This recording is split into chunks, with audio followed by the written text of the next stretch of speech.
재판 도중에 법정에서 난동을 피면서 자기를 사형시켜달라고 하신 분이 계셔가지고 화제가 되고 있습니다. 옳은 말만 하시네요. 누구죠? 네, 또 순실이가 또다시 소동을 일으켰는데.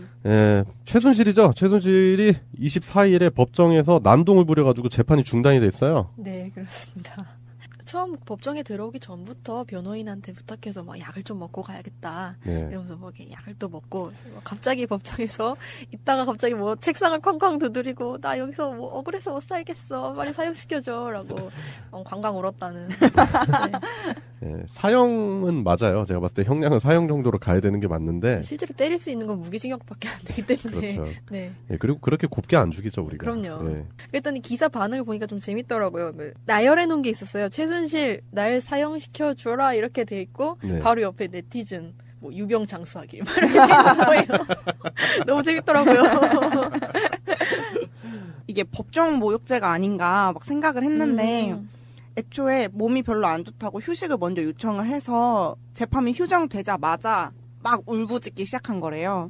그래서 휴정하고 나서 막 사형으로 죽여달라 얘기를 하다가 나간 다음에 그 다음에 변호사가 와서 이제 최순실 없이 이렇게 이어갔다고 하더라고요. 근데 그렇게 떠든 것 때문에 뒤에 있는 개정 시간도 5분 더 지체되는 등 뭐 아무튼 변호사랑 얘기할 때도 밖에서 울부짖는 소리가 안에까지 들리고 했다고 해서 또 이것도 법정 모독죄 될 수 있을 것 같은데 싶기는 했어요. 법정 모독죄를 피하면서 이슈를 만든 거죠. 그러니까요. 딱 휴정하자마자 막 울부짖고. 그러니까 다 되게 절묘하잖아요. 맞아요. 왜 감정의 기복이 하필이면 휴정할 때 나타나냐고. 이거는 제가 봤을 때 최순실의 돌발 행동이나 감정의 기복됨이 생긴 게 아니라 일종의 액션이다. 네, 맞아요. 일종의 1인극인 것 같았어요. 그러니까 치밀한 구성이 있었던 그런 상황인 거죠. 분명히 지금 현재 재판이 불리하게 돌아가요. 최순실 입장에서 봤을 때는 재판이 유리하게 돌아가지 않을 거다라는 생각도 들었을 거고 최근 또 이제 국정원 특수활동비 관련해가지고도 이제 그 혐의가 또 추가될 가능성이 충분히 있잖아요. 네, 그렇죠. 그 특수활동비가 약 4,500만 원 정도? 그러니까 무슨 강남의 그 일명 비밀 의상실에서 제작된 옷과 가방의 비용을 처리하는 데 쓰였다. 뭐 이런 얘기도 있고요. 그렇기 때문에 자꾸 이런 식으로 재판을 방해하는 거죠. 질질 끌어보고 싶고 이런 모습을 보였기 때문에 이제 다음 재판에서는 건강상의 문제로 분명히 불출석하지 않을까 그런 생각도 들어요. 박근혜도 보이콧하고 최순실도 보이콧하고 아주 쌍으로 골석 재판인가요? 그걸? 골석 재판을. 근데 저는 사실 그걸 찾아보니까 미결 구금실이라는 게 있더라고요. 미결 구금실이요? 네, 그 계속 법정에서 판결을 받기까지 구속 수사가 진행되면 그래서 구속해서 뭔가 재판을 받게 되면 그동안 구치소에서 있었던 시일을 그 형량에다가 포함하는 그런 게 있대요. 근데 제가 요새 슬기로운 감방 생활인가 그걸 보는데 구치소랑 그 감방이라고 하나? 교도소. 네, 구치소랑 교도소의 환경은 이게 같은 것 같으면서도 되게 많이 현저하게 다르게 묘사가 되더라고요. 그래서 혹시나 여기서 어차피 자기가 형량 받을 거라니까 구치소에서라도 질질 끌어서 조금이라도 좀 편하게 지내보려고 그랬나? 이런 생각도 들더라고요. 조금 편한 데서 오래 개기고 어차피 받을 거라고 하고 있어요. 힘든 데 가서 형량을 좀 줄여보자. 진짜 부질없다. 뭐 물론 그렇게 생각을 안 할 수도 있겠지만 자꾸 뭐 이게 정상적인 모습은 아니잖아요, 솔직히. 그렇죠. 네. 정유라가 지금 돌아다니면서 최순실 재산을 이제 처분을 하고 있다고 하잖아요. 네. 그러니까 언젠가는 그 돈으로 나올 거라는 생각은 하고 있겠죠. 네, 나와서 또 그 돈으로 누려야 될 거 아닙니까? 그렇죠. 그렇기 때문에 최순실 같은 사람들이 만들어 놓은 불법 재산들 있죠. 그런 재산들을 환수하는 법안이 필요하다고 생각합니다, 저는. 반드시. 최순실 씨가 이렇게 막 상체를 막 크게 흔들면서. 상체를 크게 흔들었대요? 예, 막 책상에다 이렇게 상체를 막 부딪혀가면서 막. 하체는 안 흔들었지. 크게 울었다. 근데 왜 휠체어 타고 나갔지? 뭐 하체는 그 멀쩡한데. 그럼 휠체어에다가 상체를 휠체어에다 박아놓고 이렇게 밀고 나간다. 다리는 이렇게 공중에 떠 있고 괜찮은데 그거. 네, 그렇게 묘사를 했는데 그게 제가 봤던 영상 중에 이제 미국에서 청소년 범죄자 중에 살인 저질렀는데 자기가 죄를 받게 될지 모르는 듯한 표정으로 앉아있다가 선고로 갑자기 무기징역을 딱 받으니까 갑자기 울기 시작하는 그 아이랑 굉장히 비슷했어요. 예, 그래요. 예, 박근혜 정부의 비선 실세, 더 나아가서 대한민국을 흔들어놨던 최순실 씨에 대한 재판이 진행이 되면서 최순실 씨가 자꾸 이렇게 돌발 행동. 네. 그 과거에 그것도 있었잖아요. 뭐 특검은 뭐 어쩌고저쩌고 하면서 막 소리 질러가지고 연병 안에 들었었잖아요. 예, 우리 촛불 전국에서 한 1년 전쯤이네요, 딱 기억이 나는데. 우리 애들, 우리 손자까지 이렇게 하는 것은 이러다가 끌려갔잖아요. 네. 그러고 나서 바로 연병 안에. 연병 안에 삼창, 연병 삼창. 오랜만에 들어보고 싶네요. 예, 진짜 연병하고 있네요. 분명하게 법리적으로 문제가 있다는 게 지금 밝혀진 상황이잖아요. 네. 근데 계속해서 이걸 정치적인 문제를 끌고 가서 이게 계속 문제다. 나 지금 정치적으로 보복받고 있고 피해당하고 있다라고 프레임을 밖으로 끌고 가는 것 자체가 사실은 최순실한테 전 좀 불리하게 작용할 거라고 생각이 들어요. 네. 사실 박근혜 대통령 박근혜 뭐라고 한 거야 지금? 네. 박근혜가 이제 크게 실수할 뻔했어. 그러니까요. 이거는 송병구한테 우병우라고 하는 것보다 더 큰 실수야. 오늘 실수 많이 하네. 네. 박근혜한테 이제 변호인단이 사임을 하겠다고 했었잖아요. 그때 당시에도 뭔가 구속영장을 다시 발부해서 구속을 연장하는 것 자체가 뭐 이거는 받아들일 수 없다라면서 또 한 번 법리적인 문제를 가지고 정치적으로도 바깥으로 빼버리려고 한 거잖아요. 네. 그러다 결국에는 국선 변호사 5명이 선임이 됐고 지금 이제 다 거의 검토가 완료가 됐다 이러고 되어 있는데 사실 돌아가는 전국을 보면은 그런 시도들 자체가 그렇게 유리하게 작용할 것 같진 않아요. 네, 이번 영국도 그냥 힘만 뺐지 않았나? 이런 생각도 들고요. 근데 저는 한편으로 또 연관지어서 생각해 볼 수 있는 게 최경환 얘기를 한번 해보고 싶어요. 그러니까 최경환이 그 자유한국당에서 자기가 재판에 불출석하겠다. 재판을 받을 수 없다. 도와달라. 뭐 이런 식으로 호소를 했고 그거에 화답하듯이 정우택이 특수활동비 관련돼서는 우리가 수사를 받을 거면 뭐 과거 노무현 정부, 김대중 정부도 같이 특검으로 수사를 하지 않으면 우리도 받을 수 없다. 이런 식으로 입장 표명을 한 거죠. 그러니까 최순실도 최근에 혐의가 추가될 게 결국엔 특수활동비 관련한 거잖아요. 그렇죠. 최경환도 특수활동비가 걸려 있는 거죠. 근데 특수활동비 파다 보면 그러니까 자유한국당 내에도 자유롭지 못한 사람들이 분명히 있을 거란 말이에요. 그렇기 때문에 지금 이게 총체적으로 특수활동비에 관련된 수사에 대해서 전면적으로 우리가 모르는 그 커넥션들을 통해서 연합전선을 이루고 반격하려고 하는 그런 모습을 취하는 것 같아요. 그러네요. 근데 왜 노무현 정부, 김대중 정부만 언급하고 이명박 정부는 패싱하는 걸까요? 그리고 노무현 정부, 김대중 정부 때 관련된 거는 이미 다 그런 정황이 없고 다 사실 무근이다라는 게 이미 다 거의 다 소명이 돼 있습니다. 그런데 자꾸 이렇게 물타기하는 거죠, 이 사람들. 예, 그래요. 최순실이 단순히 그냥 자신의 감정의 기복에 의해서 법정에서 난동을 부렸을 거라는 생각은 전혀 안 합니다. 분명히 여기에는 분명히 계산된 꼼수가 있을 거라는 생각이 들었고요. 최근에 있었던 여러 가지 사건들을 한번 연관지어가지고 정황을 한번 분석해 봤는데 이 사람들은 곱게 죽이면 안 되죠. 그리고 유병 장수시켜야죠. 예, 교도소에서 그러니까 형량을 계속 추가시켜가지고 진짜 이런 사람들은 사회적으로부터 격리시켜야 될 것 같고 예, 관련해서 뭐 최경환이 뭐 재판에 불출석한다고 하는데 제가 봤을 땐 조만간 심판의 날이 머지 않았을 것 같다. 그런 생각이 듭니다. 예, 그래요. 법정에서 난동을 핀 무의미한 인간에 대한 이야기를 해봤습니다. 어떤 시사 가져오셨죠?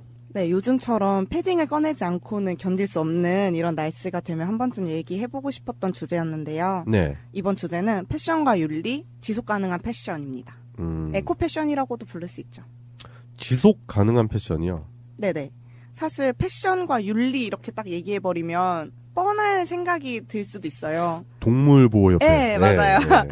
그래서 저도 패션 쪽 친구가 있어서 최근에 관심을 갖기 시작했는데 그 전까지는 저도 여러분들처럼 패션 윤리했을 때 모피, 밍크코트, 여우 목도리 뭐 이런 거 생각났거든요. 실제로 그런 도축 장면, 자극적인 장면 보면은 진짜 너무 마음이 아프잖아요. 맞아요. 네. 그래서 사실 그런 경계 같은 거는 요즘 사람들이라면 상식 수준으로 거의 다 알고 있는 거잖아요. 네. 근데 거기까지만 생각하는 사람들이 많을 거라고 생각해서 좀 가져와 봤는데 사실 그 보들거리는 그런 코트? 네. 이런 거 말고 그런 모피가 아니더라도 일단 모피부터 살짝 짚고 넘어가자면 일상생활에 다양한 형태로 모피들이 굉장히 많은데 이런 거를 좀 잊고 지나가는 경향이 많아요. 밍크코트처럼 고급진 느낌 그런 걸 내가 안 쓰니까 나는 이런 거에서 좀 자유롭다라고 생각하기가 쉬운데 사실 저희 화장할 때 필수 도구잖아요. 메이크업 브러쉬 같은 거. 네. 그런 것도 사실 다 다람쥐나 족제비 같은 야생동물 털로 되어 있는. 네. 그래요? 네, 그게 합성 섬유 아닌가? 제가 쓰는 그런 저렴한 저가는 네. 그런데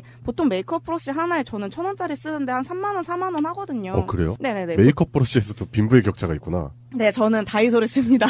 즐거운 쇼핑 다이소. 제가 메이크업 브러쉬를 안 쓰니까 쓸 일도 없을 것 같고. 보통 사면 한 2, 3만 원대 많이 사요. 그게 동물 털로 만든다? 네네네.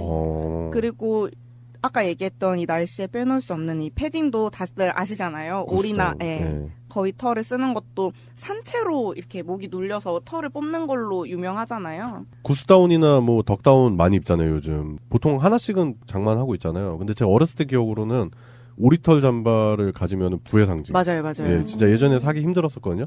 그래서 없는 애들은 솜잠바 입고 좀 맞아요. 있는 집 애들은 오리털 잠바 입고. 그리고 거기까지는 또 사람들이 많이 생각을 하는데 울 섬유는 또 사실 별로 생각을 안 하게 돼요. 울을 스웨터는 너무 많이 입잖아요. 근데 그거는 양 털을 깎을 때 더러운 게 안 묻게 하려고 산채로 엉덩이 살을 도려내고 털을 깎는데요.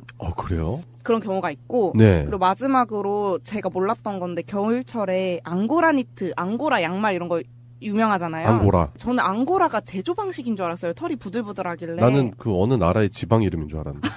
그러니까 이게 앙고라 지방. 앙고라 토끼가 있대요. 앙고라 토끼요? 네네네. 네. 그래서 그 토끼 역시 산채로 붙잡혀서 털이 뜯기는 방식인데. 뜯긴다고요? 네. 미는 게 아니고?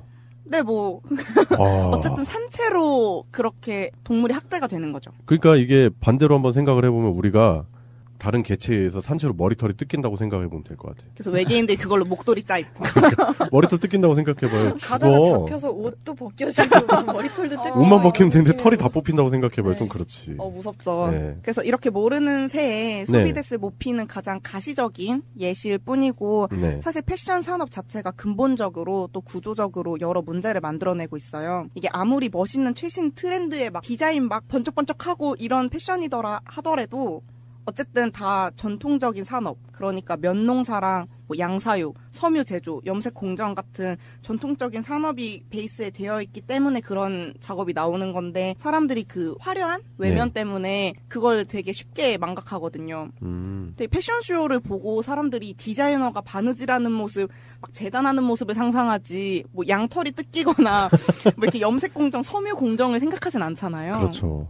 그렇기 때문에 사람들이 쉽게 잊게 되는 건데 물론 요즘에는 아까 얘기했던 오리털이나 거위털 같은 보온제도 RDS라고 해서 책임 있는 다운 기준 같은 단체가 만들어져서 살아있는 거위의 털을 거의 쓰지 않고 뭐 좋은 환경에서 사육되는 뭐 거위에서 나온 털이다라는 인증제도 같은 걸 많이 해서 요즘 대형 업체들에서는 다 이 RDS에서 인증마크가 찍혀있는 제품들을 많이 내보이고 있거든요. RDS? 네. 그리고 울 같은 경우에도 울은 자체는 어떻게 하는지 모르겠지만 양이 어쨌든 스트레스를 많이 받잖아요. 네, 그렇죠. 그렇기 때문에 대체품으로 이런 게 있더라고요. 제가 학교 과제 때문에 뭐 알아보다가 발견했는데 캐시미어라는 염소가 털이 저절로 빠지는 동물이래요. 캐시미어 소재가 유명하잖아요. 네네네. 그래서 최근에는 그 한국 브랜드에도 런칭된 게 있던데 무조건 그 캐시미어가 털갈이를 해서 자연스럽게 바닥에 이렇게 널브러진 털들만 모아서 쓰는 그런 브랜드도 생겨나고 환경 문제에 관심을 갖는 업체들이 좀 많아지고 있다고 해요. 캐시미어가 소재가 비싼 걸로 알고 있는데.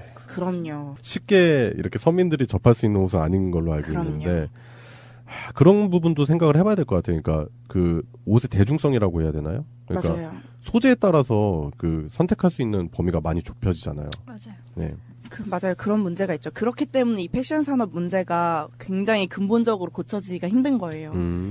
그래서 이렇게 하더라도 제가 아까 얘기한 RDS니 뭐니가 있긴 하지만 동물 기반 소재를 생산하는 과정에서 솔직히 저희가 실제로 어디서 무슨 일이 일어나는지 확인할 수도 없고 확신할 수도 없잖아요. 네. 그래서 윤리적 패션을 옹호하는 사람들 중에서 합성 소재를 사용하자라고 하는 사람들도 되게 많아요. 차라리 합성 소재로 가자. 네네네. 네. 합성 소재는 성능은 좀 떨어지긴 하지만 재활용을 할 수 있다는 장점이 있거든요.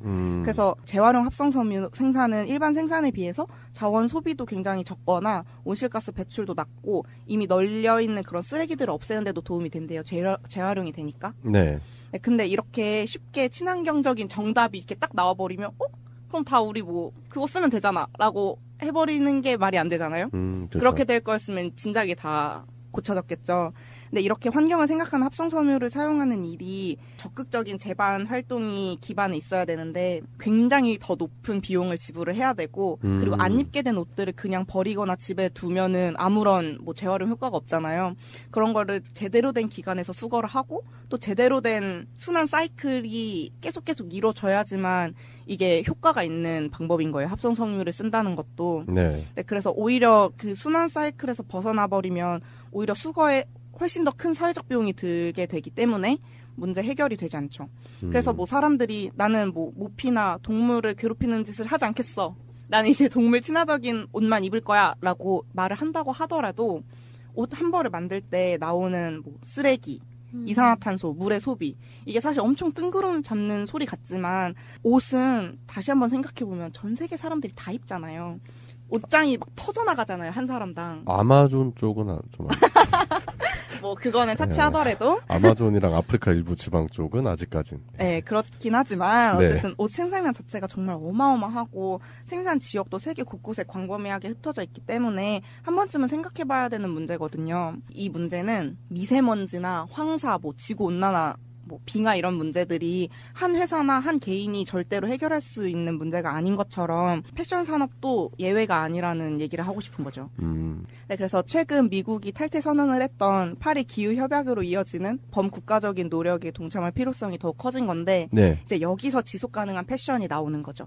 이런 노력의 일환으로 나오는 건데 지속 가능한이라는 말이 단지 환경 오염이나 뭐 인간의 안락한 삶 이런 것들만 대상으로 한 게 아니고 노동 착취랑 아까 얘기했던 동물 소재의 윤리적 사용 이런 문제까지도 굉장히 이렇게 넓어지고 있어요. 그래서 많은 기업들이 관심을 가지고 지속 가능한 컬렉션 라인을 만들기도 하고 많은 것들을 하는데 이게 단순 마케팅 수단이 됐든 아니면 뭐 선의가 됐든 중요한 것은 실질적으로 어떤 개선책을 만들고 있고 이게 어떤 효과를 내고 있느냐가 중요하잖아요. 네. 근데 여러분 패스트 패션 아세요? 패스트 패션이? 이라는 말을 아세요? 잘 몰라요. 저는 패스트 패션의 엄청난 추종자였거든요. 그래서 이 문제에 관심을 갖게 된 건데 이게 빠르고 저렴하게 바꿔 입는 유니클로, 자라, 갭, H&M 이런 패션들을 묶어서 패스트 패션이라고 해요. 굉장히 저렴하고 다양한 디자인의 옷이 엄청 많이 나오잖아요. 그리고 저렴하지도 않던데. 약간 뭐 그렇긴 하지만 하지만 브랜드들에 비해서는 저렴하고 보세에 비해서는 비싸지만 다른 브랜드에 비해서 저렴하고 그래서 이런 경우에는 한철 옷이라고 생각해서 한 번 입고 1년쯤 지나서 버리고 또 사고 이런 옷들이잖아요. 이런 패스트 패션 시장에서 재활용 옷 수거함을 굉장히 쉽게 볼 수 있거든요. 그러니까 지속 가능한 거의 일환으로 하는 건데 예를 들어서 유니클로 얘기를 해볼게요. 유니클로 같은 경우에는 매장을 통해서 더 이상 입지 않은 유니클로 옷을 기부를 받은 다음에 이것을 UN 난민기구를 통해서 제3세계 아이들한테 전해주는 캠페인을 하고 있어요. 네. 그래서 이게 제3세계에 대한 지원을 리사이클이라는 방식으로 풀어낸 건데 이게 굉장히 좋은 마케팅 혹은 사회적 책임? 뭐 CSR 사례로 등재되기는 하지만 그 유니클로 제국의 빛과 그림자라는 책이 있거든요. 네. 이 책을 보면은 사실 유니클로가 엄청나게 노동력 착취를 하고 있다는 사실이 드러나거든요. 그 유니클로가 또 저기 독도 문제에 있어서 우리나라 사람들한테 기업 이미지가 안 좋잖아요. 맞아요. 네. 그런 노동력 착취가 있기 때문에 그렇게 값싸고 품질 좋은 옷들이 일어날 수밖에 없는 거거든요. 결국 인건비 줄이는 게 제일 중요하니까. 예. 그래서 유니클로 리사이클은 사실 엉뚱한 데 가서 속죄하는 것밖에 안 된다고 저는 생각해요. 맞아. 그러니까 이쪽 논 물 퍼다가 저쪽 물가 되는 그런 경우잖아요. 하지만 그 저쪽 물은 감추기에 급급하고 이쪽 물은 엄청 광고를 하기 때문에 되게 착한 기업인 것처럼 비춰지기 쉽다는 거죠. 그 선심은 지들이 쓰는 거지. 네. 그래서 대부분의 패스트 패션 브랜드가 비슷한 실정일 거고 저는 이런 게 지속 가능한 패션인지 굉장히 의문스러운 부분인 거죠. 그 느낌이 드네요. 유니클로를 보면은 악덕 기업주야.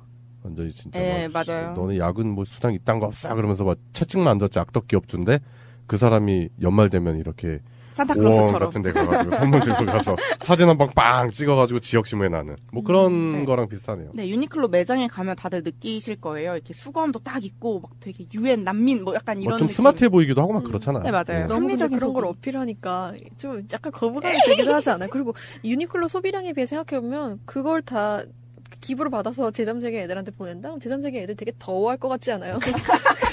소비량이 엄청난데. 정장 히트태그 아프리카에 가져가면은 욕 먹습니다. 아니, 그 소비량이 엄청난데 그거 뭐 기부를 뭐 내? 히트태그는 킬리만자로 고원 올라갈 때나 필요한 거지. 일반 아프리카 사람들한테는 민폐지. 비싸대기 맞아 잘못하면. 맞아요. 어떤 방식으로 되는지 저희가 확인을 할 수 없으니까. 그렇죠, 그렇죠. 뭐 이런 우스갯소리를 하는데. 네, 뭐 그런데 한편으로는 제가 또 사례를 소개하자면 지속 가능한 패션의 움직임 안에서 좀 흥미로운 사례도 있기는 해요. 전통적인 운동화는 천이랑 가죽이 이렇게 바느질이 중간중간에 들어가 있잖아요. 네네. 조각조각을 잘라서 엮어서 붙여놓는 건데 최신 운동화 중에 몸체를 이렇게 많이 보셨을 거예요. 여름에 얼기설기 이렇게 집 엮듯이 엮어놓은 운동화를 보거나 아니면은 양말 거의 양말인데 양말 밑에 밑창이 달려있는 식의 그런 좀 특이한 운동화들 아마 보셨을 분들이 계실 텐데 이게 뭐 가볍고 편안해서 인기를 얻고 있긴 하지만 솔직히 처음 보면은 기성 제품에 익숙해진 저희의 눈에는 이게 도대체 뭐라고 신고 다니지? 가격은 비싸기만 하고 이렇게 생각하기가 쉽거든요. 근데 양말 밑에 밑창 달려있는 것 같은 게 플라이니트라는 그런 운동화인데 제작 과정에서 배출되는 쓰레기가 보통 운동화에 비해서 60%나 줄었대요. 그러니까 패션 브랜드들이 이렇게 친환경적인 소재로 뭐 제조 방식을 굉장히 연구하고 새로운 섬유를 연구하고 하는데 이러다 보면은 이게 나이키에서 나름 히트를 치고 있거든요. 저희가 아직 제대로 보진 못했지만. 그렇죠. 그래서 앞으로 저희의 일상복도 좀 달라질 가능성이 있지 않을까 생각을 해봐요.